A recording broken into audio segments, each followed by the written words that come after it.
Hi guys,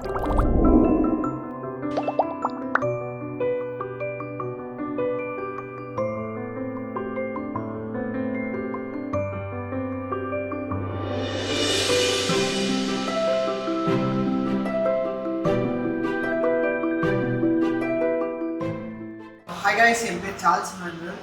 நான் விழுப்புரத்துலேருந்து வரேன். பேசிக்காக நான் சிவில் இன்ஜினியர். 2019 என்னோட எஜுகேஷனை முடித்தேன். ஸோ பேக்லாக்ஸோடு தான் வந்தேன். ஸோ என்னோட கெரியரை பூஸ்ட் பண்ணுறதுக்காக வெளில போகும்போது எனக்கு எதுவும் பெருசாக ஆப்ஷன் கிடைக்கல. ஸோ அதனால் அப்ராட் எஜுகேஷனுக்காக ட்ரை பண்ணேன். ஸோ ட்ரை பண்ணும்போது நிறைய இடத்துல விசாரிக்கும் போது என்னோட கேஸ், ஏன்னா நான் நிறைய பேக்லாக் வச்சுட்டு வந்ததுனால என்னோட கேஸ் வந்து பெருசாக அது எடுத்துக்கல. ஸோ அதனால நான் என்ன பண்ணேன், எனக்கு அப்போ தான் இந்த ஃபார்ச்சூன் ஃபார் குளோபல் எஜுகேஷன் கிடைச்சிது. ஸோ அங்கே கிடைச்சது போது இங்கே உள்ளே வந்து ஃபஸ்ட்டு நம்பிக்கை இல்லாமல் தான் வந்து கிடைக்குமா கிடைக்காதாட்டு. பட் அவங்களோட சர்வீஸ், அதுக்கப்புறம் அவங்களோட வே ஆஃப் கைடன்ஸ், அவங்களோட எக்ஸ்பீரியன்ஸ், இதெல்லாம் நிறைய மோட்டிவேட் பண்ணிச்சு.